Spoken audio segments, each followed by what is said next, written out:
آج کراچی میں گرمی بھی ماشاءاللہ کافی زیادہ ہے. اللہ تعالیٰ اپنی توفیق سے ہمت دے دیتے ہیں روزہ رکھنے کی بھی, تراویح پڑھنے کی بھی. اس پر اللہ کا جتنا بھی شکر ادا کیا جائے کم ہے. لئن شکرتم لازیدنکم ولئن کفرتم ان عذابی لشدید. فرمایا اگر شکر کرو گے تو میں اپنی نعمتوں میں اضافہ کروں گا, اور اگر ناشکری کرو گے تو میرا عذاب بہت سخت ہے. شکر جو ہے یہ صرف دنیاوی نعمتوں پر نہیں ہوتا. اللہ نے آپ کو صحت دی, مال دیا, عافیت والی زندگی دی, صرف اس پہ شکر نہیں ہے. اگر کسی نیکی کی اللہ نے آپ کو توفیق عطا فرمائی تو اس پر بھی اللہ کا شکر ادا کرنا لازم ہے.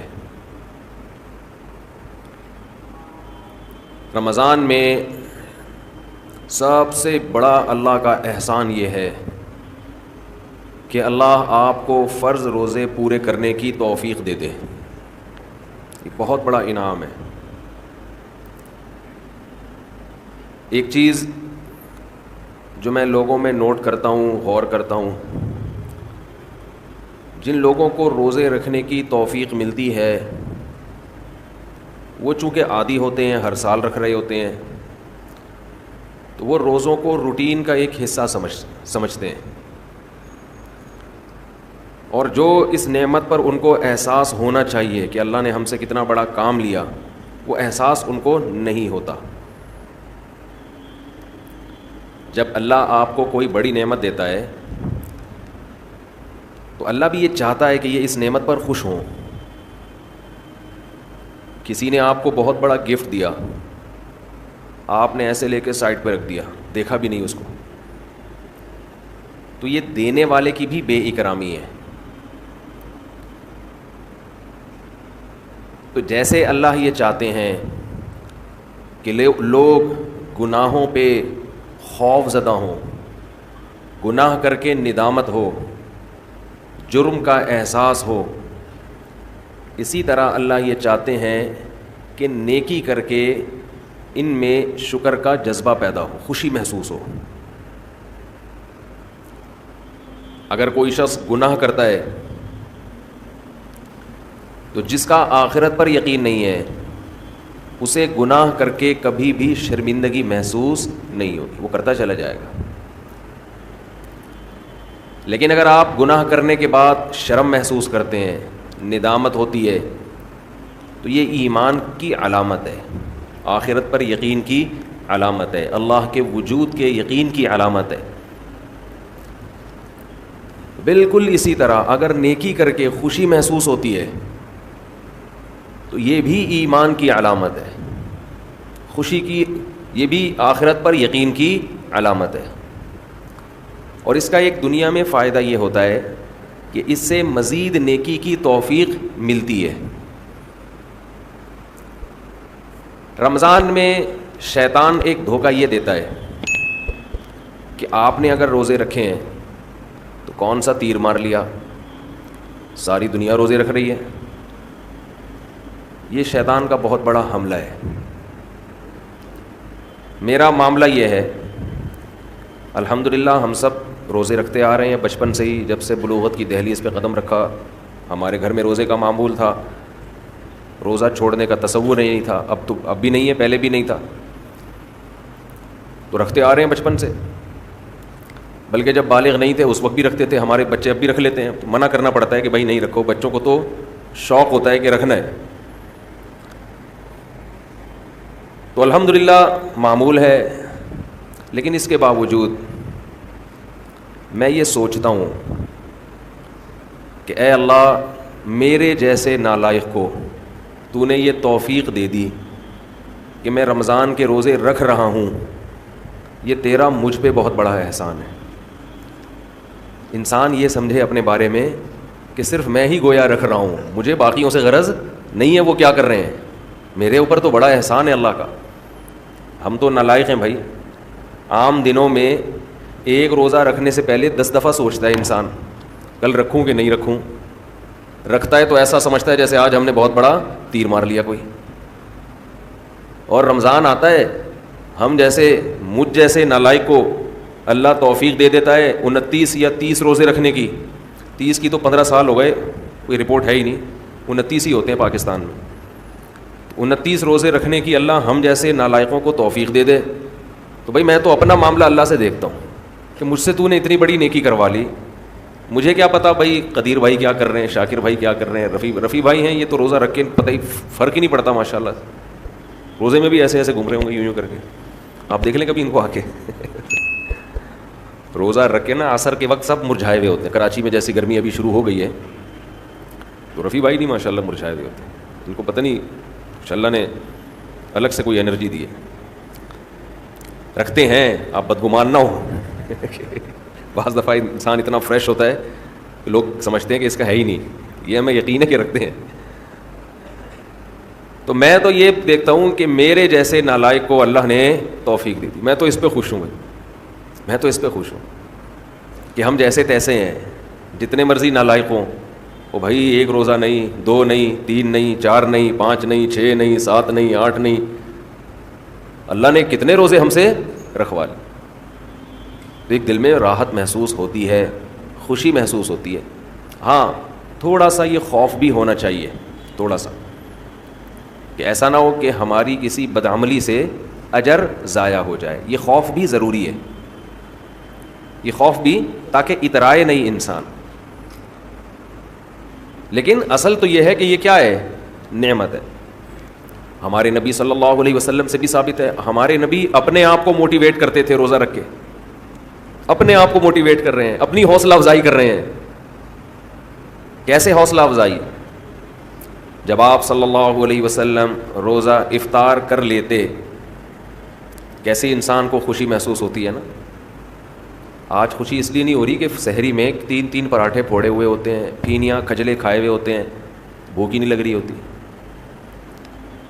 وہ تہ جو بیٹھنا شروع ہوتی ہے عصر مغرب میں جا کے, تو وہ جو ڈکاریں, اکثر لوگ مجھ سے رمضان میں یہ پوچھ رہے تھے کھٹی ڈکاریں نگلنے سے روزہ تو نہیں ٹوٹتا؟ ایسا لگتا ہے ہر آدمی کھٹی ڈکاریں ہی نگل رہا ہے سارا دن بیٹھ کے, کیونکہ ہر آدمی یہ مسئلہ پوچھ رہا ہوتا ہے کھٹی ڈکاریں نگلنے سے روزہ تو نہیں ٹوٹتا. ابے بھائی تو کیا ڈکاروں کے علاوہ اور کوئی کام نہیں ہے کیا؟ بہرحال یہ تو میں ایسے ہی کہہ رہا ہوں, لیکن جتنا مرضی 3 یا 4 بھی کھا لو تو بھی بہرحال انسان ایک مجاہدہ کرتا ہے. تبھی تو دنیا پرست آدمی ایک روزہ بھی نہیں رکھتا. ہٹے کٹے لوگ دیکھے ہم نے, ڈاکٹروں نے ان کو کہا ہوا بھی ہے کہ تم نہیں کھاؤ, تمہارے لیے کھانے کے علاوہ دنیا کا ہر کام تم پہ سوٹ کرتا ہے,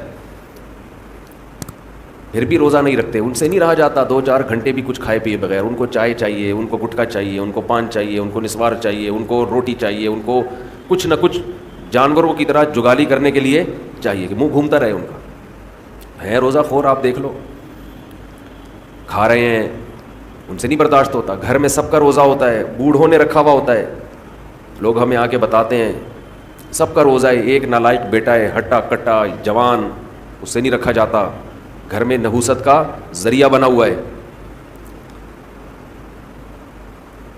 تو ایسے ہی صورت میں اللہ اگر آپ کو توفیق دے دیتا ہے تو ٹھیک ہے, تھوڑا خوف بھی ہونا چاہیے کہ پتہ نہیں قبول ہو رہا ہے کہ نہیں ہو رہا,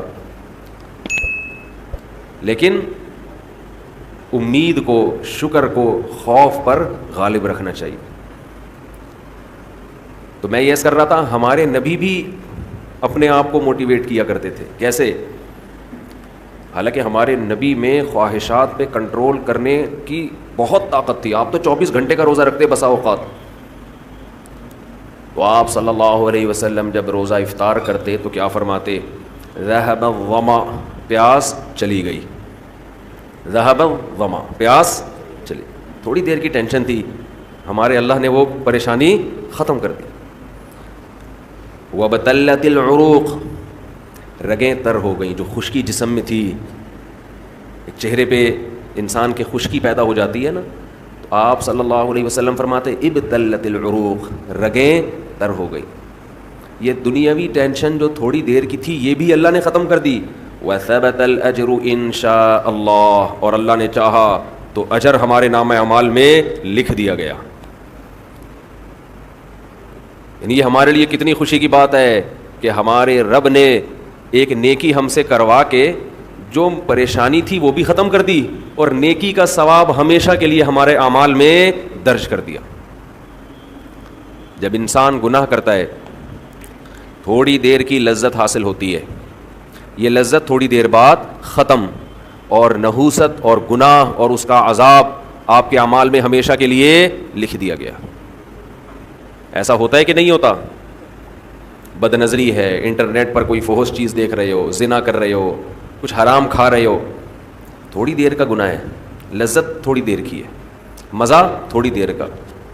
کوئی گناہ ایسا نہیں ہے جس میں ہمیشہ کا مزہ ہو. اللہ نے انسان کی خواہشات کو محدود اور صلاحیتیں بھی محدود. جو لوگ جوانی میں زنا کرتے ہیں, ایک بار کریں گے, 2 بار کریں گے, ان کو زنا میں بھی لذت نہیں رہتی, پھر وہ عادت پڑ جاتی ہے حرام کی, گند میں منہ مارنے کی, لیکن وہ لذت نہیں رہتی. اور جب عمر آہستہ آہستہ بڑھتی ہے, بڑھاپا آتا ہے, تو ٹھڑک باقی رہ جاتی ہے, زنا کرنے کی طاقت ختم, مچلتا رہتا ہے ہر وقت, سسکیاں لیتا رہتا ہے, ایک ٹینشن ساری زندگی کی, لیکن طاقت کیا ہو گئی؟ خوب سمجھ لیں, جو جوانی میں زنا کرتا ہے خوب سمجھ لے, بڑھاپے میں زنا کا جذبہ کبھی بھی ختم بول لینا نہیں ہوتا. اس خوش فہمی میں نہ رہنا کہ ہم جوانی میں زنا کر رہے ہیں تو بڑھاپے میں خود ہی چھوٹ جائے گا. نا نا نا نا نا نا نا, یہ بہت بڑی بھول ہے. زنا کا شوق بڑھاپے میں, اگر جوانی میں نہیں چھوڑا زنا تو بڑھاپے میں یہ شوق ختم نہیں ہوتا. اب خود سوچو, ایک چیز کا شوق باقی ہے لیکن اس کی طاقت ختم ہو گئی, کس قدر ٹینشن ہے, کس قدر عذاب ہے یہ. تو میں جلدی سے بیان کو سمیٹتا ہوں. میں یہ عرض کر رہا تھا, دیکھو میرے بھائی, اگر اللہ نے آپ میں کوئی اچھی بات رکھی ہے, کسی نیکی کی توفیق دی ہے, تو اس کا بھی استحضار کرنا چاہیے. استحضار کا مطلب اس کے بارے میں ہمیں سوچنا چاہیے, اس کی ہم قدر کریں, اس پہ اللہ کا شکر ادا کریں. یہ نہ دیکھیں سب روزے رکھنے تو ہم نے رکھ لیا تو کیا ہو گیا, بھائی سب کا نہیں پتا, ہم تو نالائق ہیں یار, سب تو بہت نیک ہیں, وہ تو رکھ سکتے ہیں, ہم جیسے نالائق کو اللہ نے توفیق. میرا جو اللہ سے معاملہ ہے, مجھے کیا پتا آپ کا کیا معاملہ ہے, میں تو اپنا معاملہ دیکھوں گا.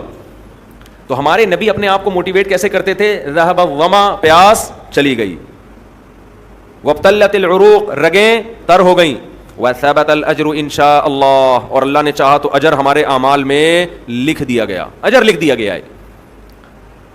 تو اس سے انسان کو اگلے دن دوبارہ روزہ رکھنے کا حوصلہ ملتا ہے. اور گناہ میں الٹا, تھوڑی دیر کی لذت, یہاں سے بات شروع ہوئی تھی کہ جوانی میں بھی یہ لذتیں اگر آپ نے کنٹرول نہیں کیا نا تو بڑھاپے میں یہ لذتیں بڑھیں گی, مگر گناہ کرنے کی طاقت کیا ہو جائے گی؟ ختم. تو حسرت, افسوس, ٹینشن والی زندگی. تو اس لیے جوانی میں اپنے آپ کو نیکی کا عادی بنا لو, اس سے بڑھاپا بڑا خاندانی گزرے گا. اللہ اللہ کی بڑھاپے میں توفیق ملے گی. جوانی میں تسبیح کی عادت ڈال لو, سمجھتے ہو؟ نہیں آ رہی سمجھ میں؟ جوانی میں کیا عادت ڈال لو؟ تسبیح کی. نبی صلی اللہ علیہ وسلم نے فرمایا, صحیح بخاری کی آخری حدیث, کلیمتانی خفیفتانی علی اللسانی ثقیلتانی فی المیزان حبیبتانی الی الرحمن سبحان اللہ وبحمدہ سبحان اللہ العظیم. 2 کلمات زبان پہ بہت ہلکے, ترازو میں بہت بھاری, اور رحمان کو بہت محبوب. ایک سبحان اللہ وبحمدہ, دوسرا سبحان اللہ العظیم. یہ آپ نے اگر جوانی میں اپنے آپ کو ذکر کا عادی بنا دیا, بڑھاپا بڑا اچھا گزرے گا. ہماری مسجد میں ایک بزرگ ہیں, پابندی سے تراویح پڑھتے ہیں. آج فجر میں پتہ چلا کہ روزانہ 20 پارے تلاوت کا معمول ہے. میرا خیال ہے 70 سال عمر تو ہوگی, 70 سال میں روزانہ کتنے پارے پڑھ رہے ہیں؟ 20. کیا یہ عادت انہوں نے بڑھاپے میں ڈالی ہے؟ بڑھاپے میں اتنی ہمت نہیں ہوتی. یہ عادت کب سے پڑی ہوئی ہوتی ہے؟ جوانی میں روز 20 نہیں پڑھتے ہوں گے, 2 پڑھتے ہوں گے, 3 پڑھتے ہوں گے, لیکن جیسے جیسے عمر بڑھ رہی ہے وہ تعداد کم ہونے کے بجائے, بولو, وہ شوق بڑھتا چلا جا رہا ہے. عین ممکن ہے کچھ دنوں کے بعد یا چند سالوں کے بعد صحت اجازت نہ دے, عین ممکن ہے, لیکن شوق تلاوت کا کم ہونے کے بجائے بڑھے گا, اور اللہ اجر کس پہ لکھے گا؟ شوق پہ. حدیث میں آتا ہے کسی کا کوئی معمول تھا, صحت خراب ہونے کی وجہ سے معمول چھوٹ گیا تو اللہ اس کے اعمال میں وہ نیکی لکھتے رہتے ہیں. جیسے کسی نے ہمیشہ رمضان میں روزے رکھے ہوں, بڑھاپا آ گیا, شوگر, بیماریوں کی وجہ سے روزہ نہیں رکھ پا رہا, تو اب یہ تھوڑی کہ اللہ اس کا اجر ضائع کریں گے, اللہ کہیں گے تو نے ہمیشہ رکھے ہیں, اب مجبور ہے تو میں تیرے اعمال میں روزے لکھتا چلا جاؤں گا میں. تو آج آپ نے اپنے آپ کو میرے بھائی اللہ کا تھوڑا تھوڑا اللہ کا ذکر کی عادت ڈالو. میں نہیں کہہ رہا آپ سے زیادہ نہیں ہوتا تو وحشت نہ پیدا, تھوڑا کر لو. آج تھوڑا کرو گے, کل اس تھوڑے میں ایسی لذت ہوگی کہ اللہ اس مقدار کو بڑھا دے گا. حدیث میں آتا ہے سبحان اللہ والحمد للہ ولا الہ الا اللہ واللہ اکبر, یہ کلمات احب الی اللہ مما طلعت الشمس او کما قال صلی اللہ علیہ وسلم. سورج جن چیزوں پہ طلوع ہوتا ہے, ظاہر ہے سورج تو پوری دنیا پہ طلوع ہوتا ہے, ان تمام چیزوں میں اللہ کو سب سے زیادہ محبوب یہ کلمات ہیں. اور دیکھو اس میں اللہ کا کوئی فائدہ نہیں ہے, اللہ کی آپ حمد و ثنا کریں, اللہ کا کوئی فائدہ نہیں ہے. اللہ یہ چاہتے ہیں میرے بندے اپنی زبان سے میرا نام لیا کریں. اللہ کو اس بات کی خوشی ہوتی ہے. ہمارے حضرت ایک شعر پڑھا کرتے تھے, یہ جو اہل اللہ ہوتے ہیں نا ان کو ذکر کی بڑی عادت پڑ جاتی ہے. بار بار اللہ کا نام لیتے لیتے نا, شروع میں تو انسان کو عادت نہیں ہوتی, جب نام لیتا ہے بار بار ذکر, تو پھر اس کا ٹائم اللہ کے ذکر کے بغیر پاس نہیں ہوتا. پھر اس کو ایک کمی محسوس ہوتی ہے. کسی کو چائے کی عادت پڑ جائے, چرس کی عادت پڑ جائے, سگریٹ کی عادت پڑ جائے, نہیں ملے تو تڑپتا ہے نا. تو جس کو ذکر کی عادت پڑتی ہے نا, اس کو جب ذکر کا ٹائم نہ ملے تو اس کا دل پریشان ہوتا ہے, اس کو اللہ کے نام میں ایک چسکا آنے لگتا ہے. لیکن یہ پہلے دن نہیں ہوگا, عادت ڈالنی پڑے گی. تو روز آنا اس کا معمول بنا لیں, 100 دفعہ صبح 100 دفعہ شام تسبیح کا معمول بنا لیں. اس سے کیا ہوگا, ابھی شاید دل نہ لگے آپ کا, لیکن جیسے جیسے عمر بڑھے گی اللہ کے نام کا چسکا لگنا شروع ہو جائے. بڑھاپا بہت اچھا گزرے گا, اللہ کو یاد کر کے گزرے گا. کھوپڑی شریف میں بات آ رہی ہے کہ نہیں آ رہی؟ اور اگر ہر وقت دنیا کے تذکرے کرتے رہے نا, ہر وقت ویڈیو گیم لے کے بیٹھے ہیں, پب جی کھیل رہے ہیں, سانپ والا, اب تو سانپ والا ختم ہو گیا, اب آ رہا ہے سانپ والا. نوکیا میں آتا تھا, سانپ لمبا ہوتا جا رہا ہے, اس کو پتہ نہیں فضول ٹائم ویسٹ کر رہے ہو. ہم پریشان ہوتے ہیں یار, ہمارے پاس کاموں کو نمٹانے کا ٹائم نہیں ملتا. ہم تو چاہ رہے کاش یہ دن 24 گھنٹے کے بجائے 48 گھنٹے کا ہو جائے. اور لوگ کیا کر رہے ہیں کہ وہ باقاعدہ ارادہ کر کے ضائع کر رہے ہیں ٹائم. ہمارے تو کام نہیں نمٹتے, جب ہم رات کو سونے کے لیے لیٹتے ہیں تو کہتے ہیں یار آج کا دن بھی گزر گیا اور کام ویسے کے ویسے ہی. اور ادھر باقاعدہ ارادہ کر کے جو ہے نا ٹائم ضائع کیا جا رہا ہے کہ چلو ٹائم ویسٹ کرتے ہیں. ایسی چیز میں ٹائم گزر جائے نا جو ذہنی تفریح کا ذریعہ بنے تو بھی ٹھیک ہے, گپ شپ لگا لو دوستوں کے ساتھ بیٹھ کر. یہ کیا ہے یار, دماغ کو خام خواہ تھکا رہے ہو بیٹھ کے. تو اگر پب جی کھیلنے کی عادت ڈال لی تو جاؤ گوروں کا بڑھاپا دیکھو, اولڈ ہاؤس میں بڑھاپے میں سنوکر کھیلتے ہیں, کیرم بورڈ کھیلتے ہیں, لڈو کا نہیں مجھے پتا, یہ چیزیں کھیل رہے ہوتے ہیں بڑھاپے میں. اور ہمارا بوڑھا بڑھاپے میں ایک دن میں 20 پارے ختم کر رہا ہے. سمجھتے ہو کہ نہیں, وہ نماز میں دل بہلا رہا ہے, وہ تہجد میں اس کا ٹائم گزر رہا ہے. کوئی ویڈیو نہ بنائی, لکھا ہوا ہے نا. تو یہ کیسی عجیب بات ہے. آپ جائیں وہاں, ایک صاحب نے مجھے کہا کہ میں نے یورپ میں بڈھی عورتوں کو دیکھا, بڈھی عورتیں 5-6 بڈھی عورتیں بیٹھی ہوئی اور جوا کھیل رہی ہیں, تاش کھیل رہی ہیں. کہہ رہے مجھے یاد آیا یار, ایک ہماری بوڑھی ہیں, ہماری بوڑھی عورتیں مصلے پہ بیٹھی ہوتی ہیں, اللہ اللہ کر رہی ہوتی ہیں, آخری وقت اللہ کا نام لے کے گزار رہی ہوتی ہیں. اور ایک ہی بڑھیاں ہیں اور کیا کھیل رہی ہیں, تاش کے پتے. اچھا لگتے ہیں بڑھاپے میں یہ. ہمارے بوڑھے کو دیکھو, آدمی کا دل چاہتا ہے اس سے دعا کروائے کہ بابا جی میرے بھی سر پہ ہاتھ رکھ لو. جو تاش کھیل رہی ہو بیٹھ کے اس بڈھی سے دل چاہے گا؟